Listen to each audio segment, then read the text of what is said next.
Buddha said that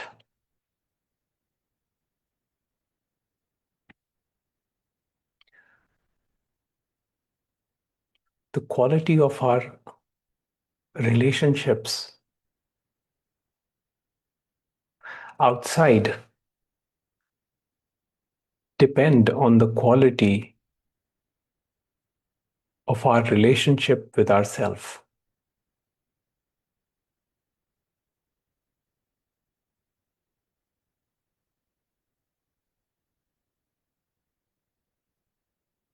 This point was often emphasized by the late Vietnamese teacher Thich Nhat Hanh,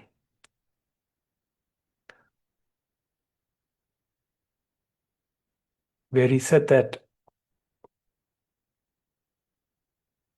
we have all kinds of seeds in us.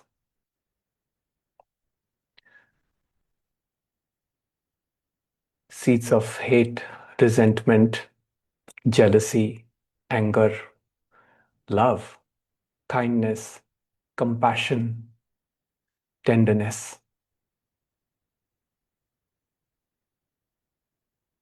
And he emphasized that using the power of mindfulness, one can water the seeds of kindness and compassion.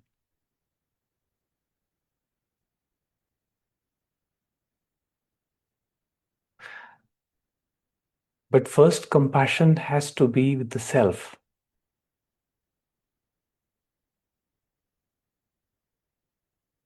That's why he said the way out is way in.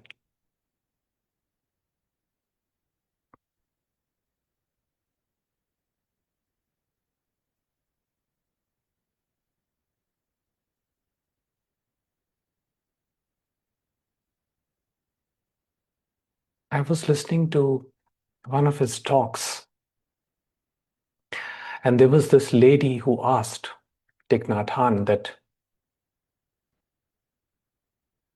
a friend of hers is married to a man with a manic depression.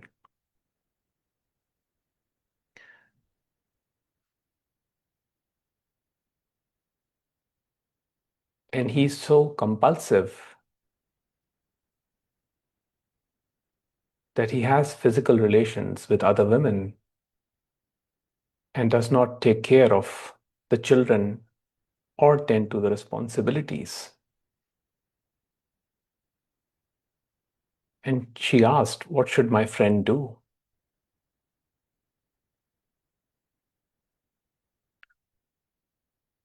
To which Thich Nhat Hanh replied, he said,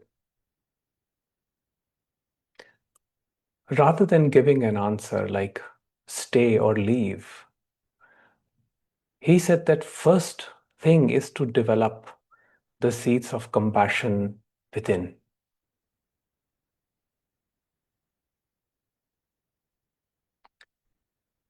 And this is very important because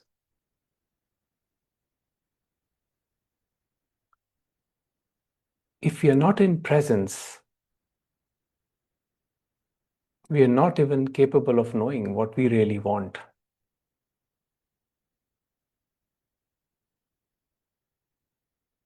Sometimes our communication can be so harsh, so forceful. It does not matter whether we are right or wrong, especially in relationships. What matters is whether we are in presence or not.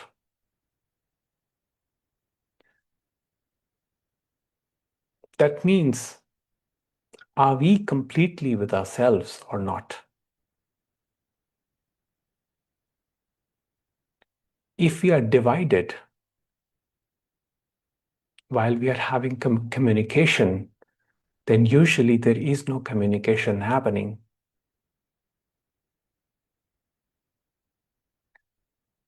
Because when we are divided, we take sides. We are defensive. Our tone is harsh,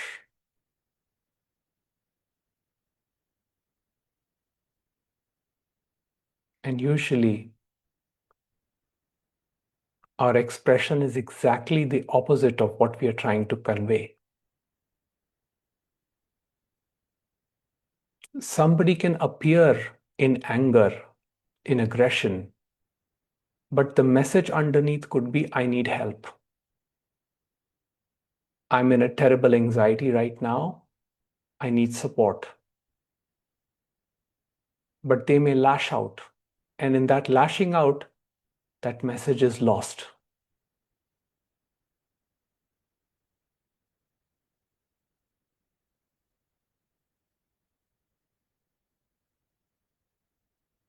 When we tell the other person, why are you this way? Why do you do this? Why do you do that?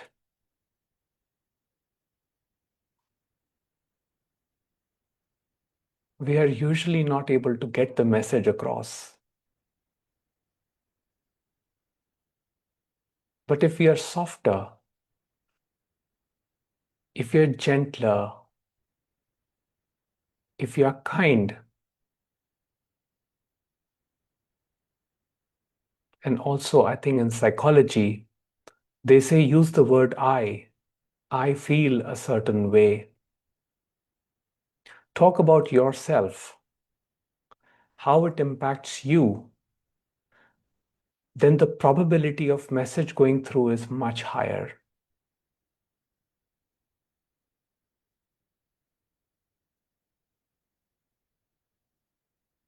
And when you have the power of presence,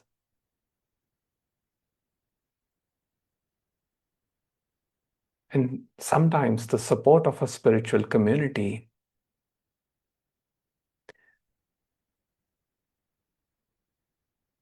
it becomes much easier to deliver the message.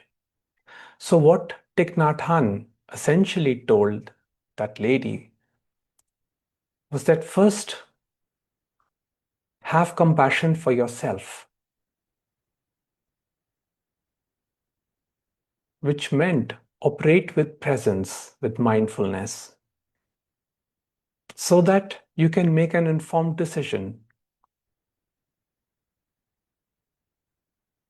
A decision not made out of fear, but out of practical concerns for safety, stability.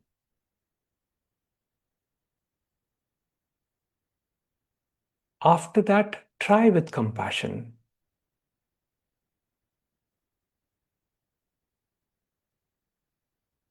The message may go through or it may not go through. Don't lose your connection to yourself.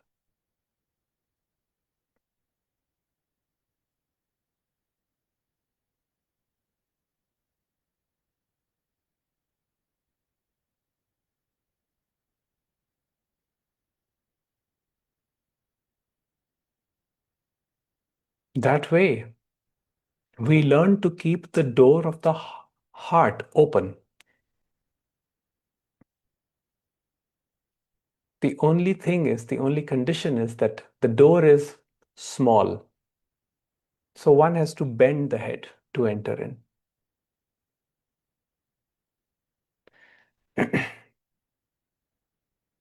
Ramana Maharishi said the same thing. The doorway to the self, to the eternal self, is there. It's readily available, always open. It's just that it's a little small. So you have to bend and then enter.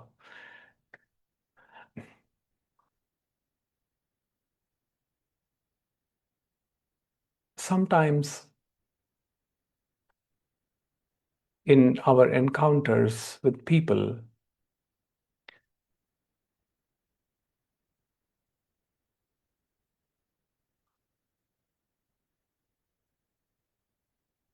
especially if those encounters are rough, in order to protect ourselves, we close the door of our heart. Now, we do protect ourselves that way, but we also close the door to people who genuinely care for us.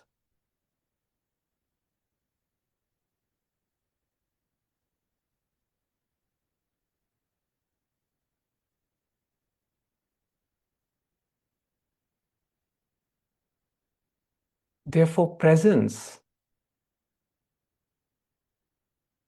is important.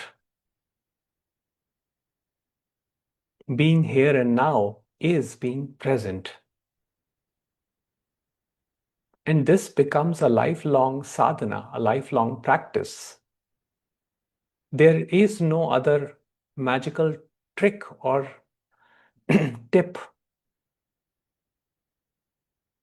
other than to be here and now first.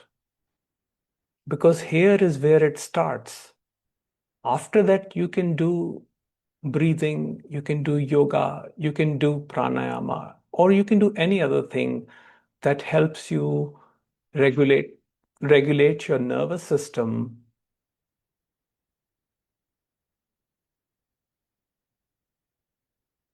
But to be here and now is the first condition. So when the bell rang just now, there was a heart rate increase. And again, it had to be brought to here and now to continue the conversation.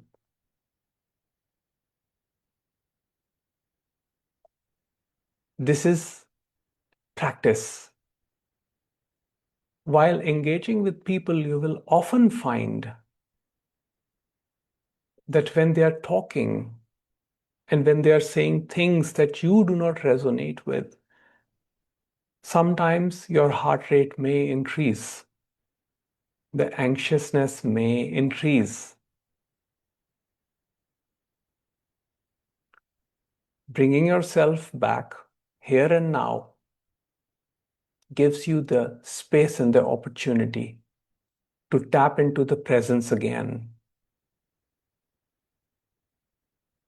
And you'll notice that when you are in presence, you can gauge if the other person is in the presence or not. And when they're not in presence, you do not need defenses. You do not need to reply back. Neither do you absorb or internalize what they're saying.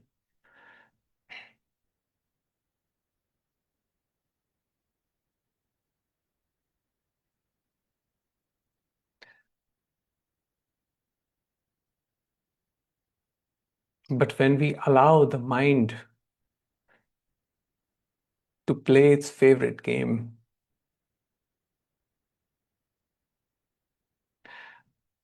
which is involvement, then we get caught up. Then it's they said this, they said that, she said this, he said that, the same drill. But even if that happens, it's not a failure. It's not that you are less just because you got involved.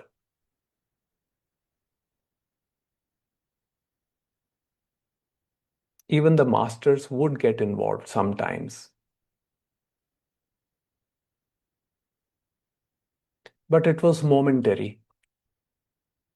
They would always come back. They knew how to be back home. And sometimes it takes a long time to realize how to be in the presence at home, here and now. In fact, Thich Nhat Hanh confessed in one of his videos that for over 20 years, while he was giving sermons and lectures on Buddhism, he said, I was not home.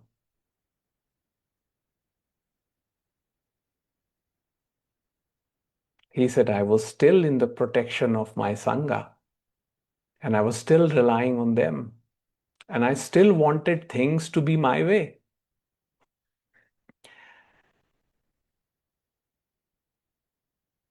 Up till his mid 40s, I believe. And then he realized that he came home. After that, it didn't matter. He was held at various ports and he had trouble with the authorities because of his stance on war and other things. And he always felt home. It didn't bother him whether he was in the monastery or kept in isolation.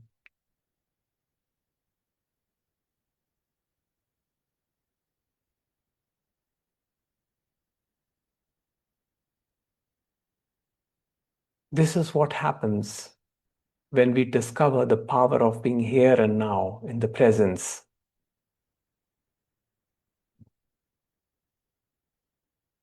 As the remembrance comes more and more, and we tap into that frequency,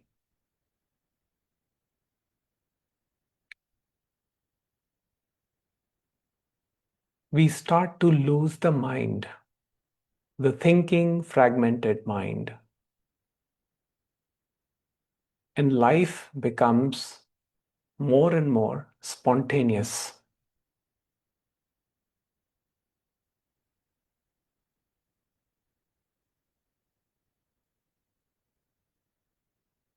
And spontaneous life living is joyful living.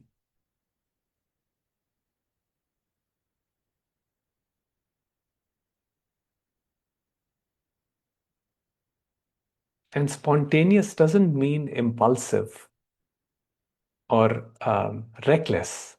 What it means is engagement of the working mind and not the thinking mind. So, in spontaneity, the planning may also happen, but that planning is also spontaneous, and it is just calculative of what is required in the next step.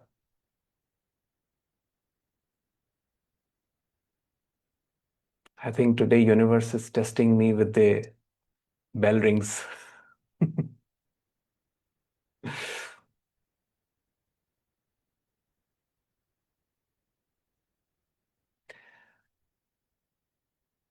I used to have a hard time with traffic.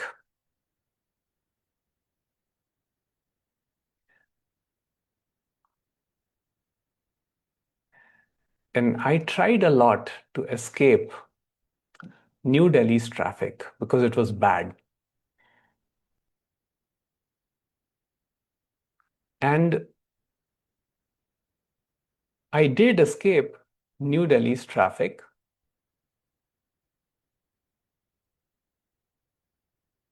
but ultimately I landed up in a place where traffic was even worse.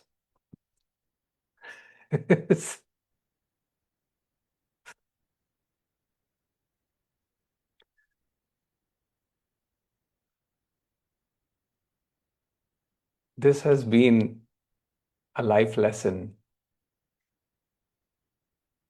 You leave one job for another, and you find yourself in the same situation or worse. You leave one relationship for another, and you again find yourself in the same situation or worse. Why? Because here nothing has changed. The understanding here has not happened.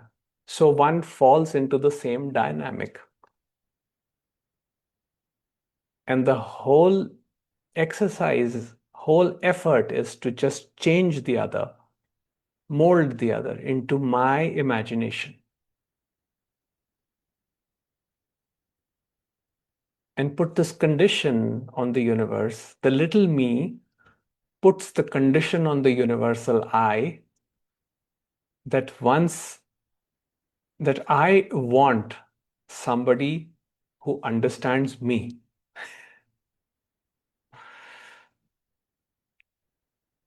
who is what I want.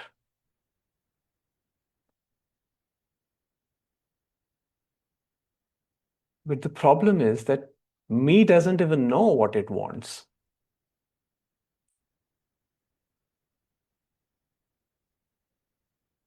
I remember a young girl once approached and she said that I believe in manifestation and the law of vibration or law of attraction, also what you call it. And she said, I manifested the man of my dreams and he came and we had a good relation up to a certain point, and then it just went downhill.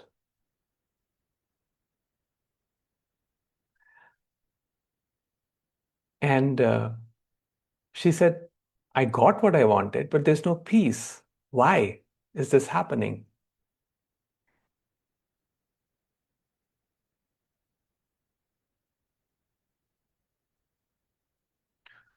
The thing is, when we are asking or manifesting, what vibration are we in?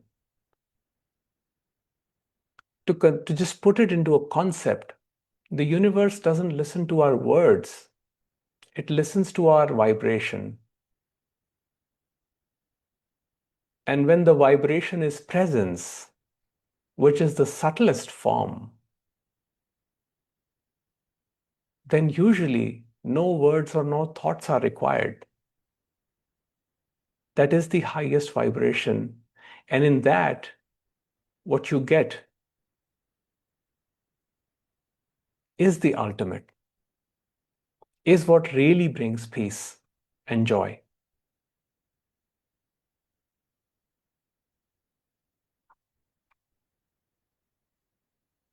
But as Sage Gorakhnath said, when you ask, you get water.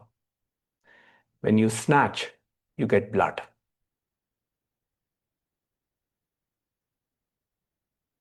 When you are sahaj, which means when you are relaxed, in presence, then what you get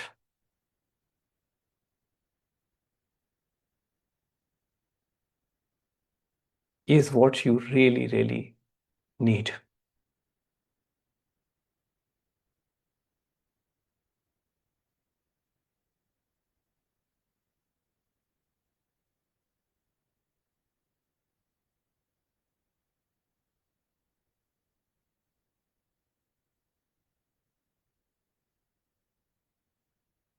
Sometimes we have to go through great suffering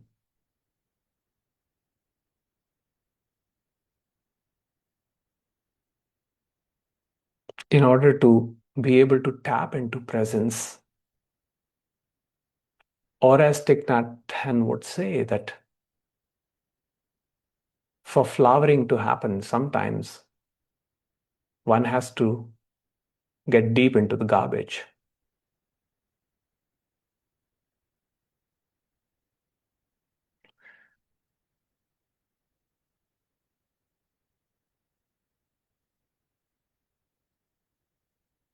Suffering is a pointer, it is a teacher.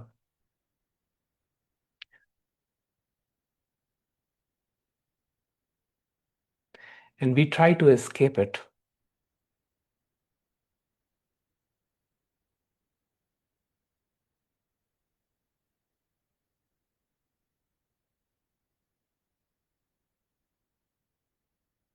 Now, it doesn't mean that we should put ourselves in difficult situations and invite unnecessary suffering. But what it means is when the suffering shows up, and it does, in any form, loss of a loved one, separation, ill health,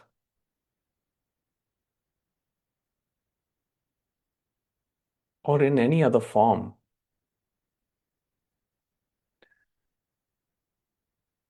we have to embrace it totally for the flowering to happen.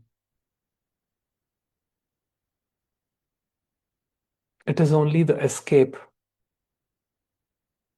that prolongs the suffering and keeps us trapped in self-centered ways and self-centered activities, where this me tries to find a solution, where me is the center of all problems.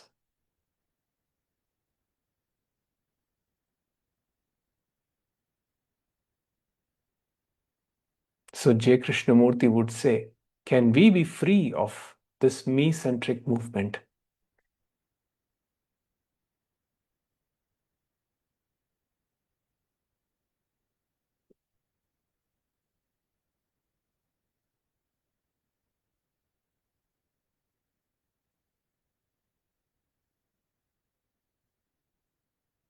It is something that you can reflect on.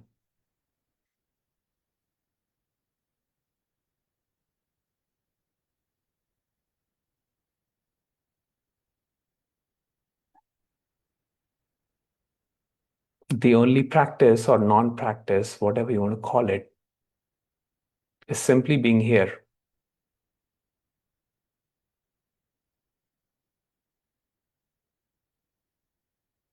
Every time you come back here, there is a newness. There is new energy.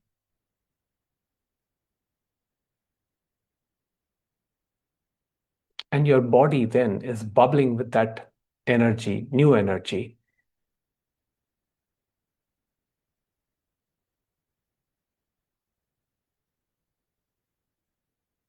which gives way to creativity.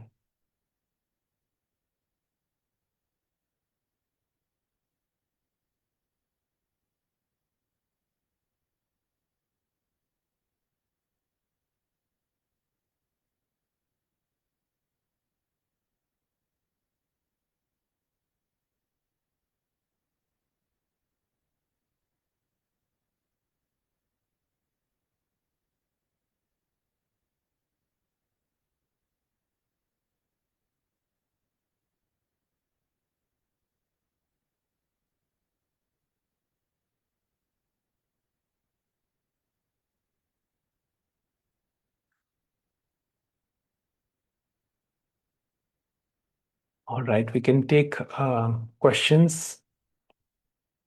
You can raise your hand and I will unmute you.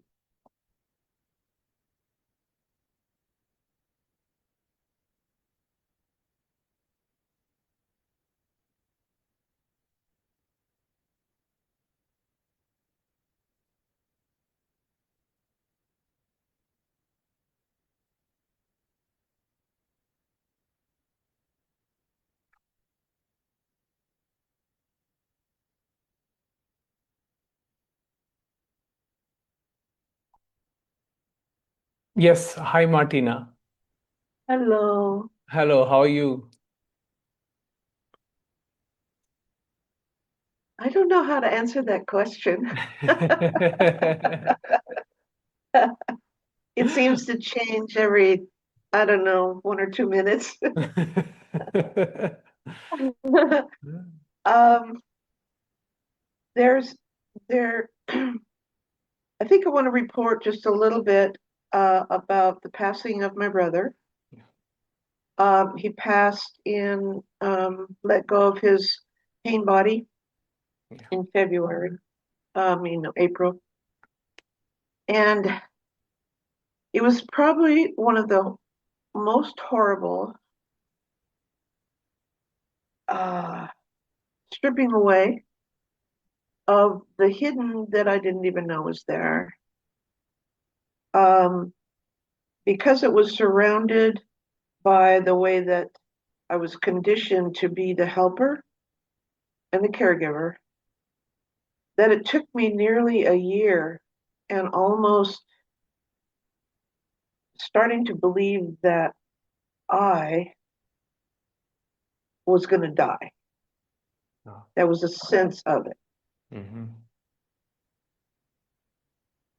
I don't know how much of his pain I took on in my own body, the energy of the pain and the constant daily facing that kind of physical pain in another person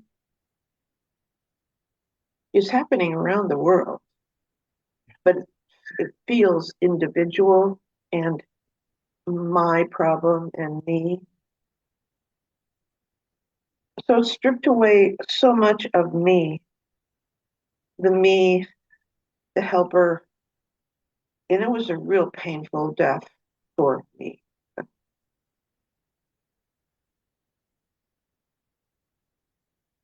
When there was no more pain coming in, there was a very odd void, which by grace, by people like you who are holding the space that can tolerate listening to somebody else's pain, that is a huge gift. And I know it because I was the pain holder.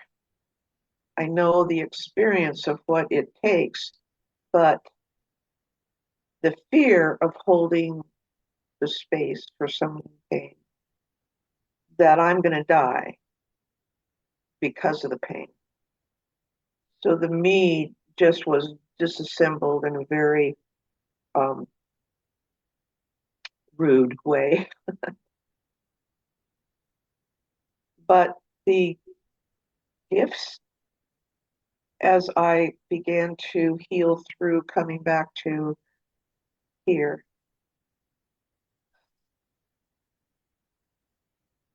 here, the gift of that whole year showed me that this is the only place to Yeah. be.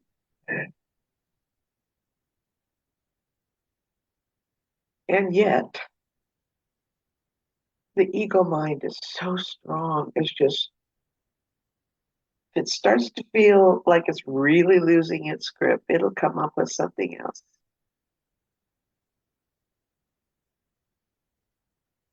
But I think that if nothing else happens in this life, because I'm just turned 81 in May, if nothing else happens in this life, I know this. Yeah. And you are such a big part of this whole process.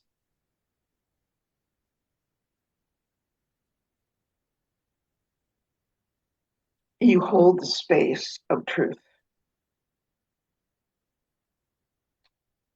Even with all your journeys into the mountains and the traffic and all of that, there's the knowing that you hold this in truth. And I want to thank you for that. Thank you, Very Mother. glad that you are holding satsang today so I could tell you this. Yes, Thank you. yes, I was going through a very challenging time myself.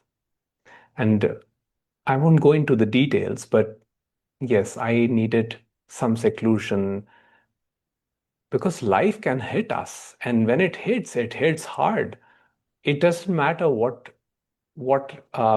understanding, spiritual understanding, or intellectual understanding you have. As you witnessed your brother in pain, I'm sure you must have experienced many heartbreaks in that moment. Now, that is not the me, that is not the ego, that is actually that is the organism which is in pain in the moment, in suffering in the moment, seeing a loved one suffer. The ego, the me, comes afterwards as regret that I could have done something better, or this could have changed, that could have changed. All the fear, it is separate. But to grieve is not ego. It is a very natural reaction for the organism. I mean, I grieved for my father, so I understand that process. And yes, later on, my mind would think, "Oh, I could have done this," or if he had done that, something may have happened. But no, it was destined to be that way. I would say that uh, what was your brother is now free and unconditioned and pure love. And the essence is there within you. His essence is there within you. And um, even now, I feel my father's presence in me sometimes very strong, even more strong than when he was alive. I know I have been missing. Uh, all I can say is that it was required for me, so it happened.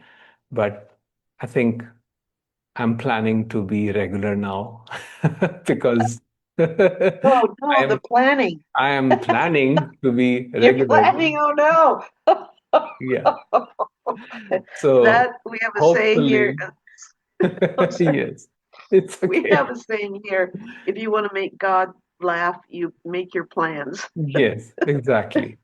So I am planning, and Yes. let's see how it goes. Well, I really sensed when the with the withdrawal of what you were normally doing along the way, and I sensed because I go to the mountains Yeah. when you're right, and so it was really clear with all the beautiful things that you were sending from the mountains that was an absolute need, and for whatever it was worth, I was here supporting Yeah. the joy of the mountains with you. So Yes, absolutely. And the okay. beautiful presence of this Sangha was there with me too. So uh, it's not that, you benefit from me, I benefit from you too, from your presence too. Namaste. Namaste. Thank you.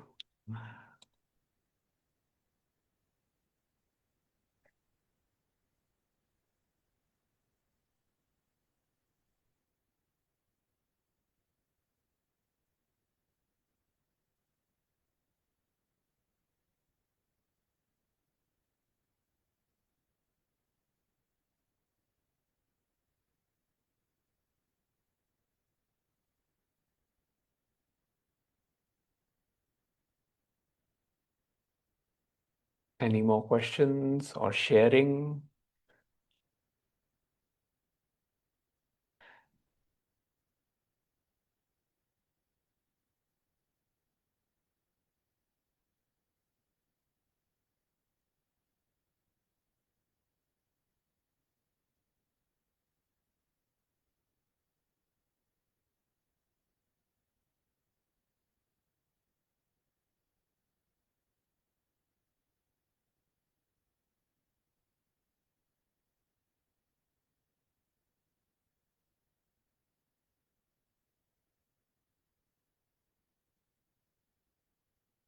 All right, I guess we will conclude today's session, and we will meet again on Wednesday for a meditation and then Sunday. And I will see if I can keep an exclusive session for just question and answers anywhere midweek. So you will be informed via email and the WhatsApp group if that happens. And I wish you all peace and happiness and take care. And see you on Wednesday meditation.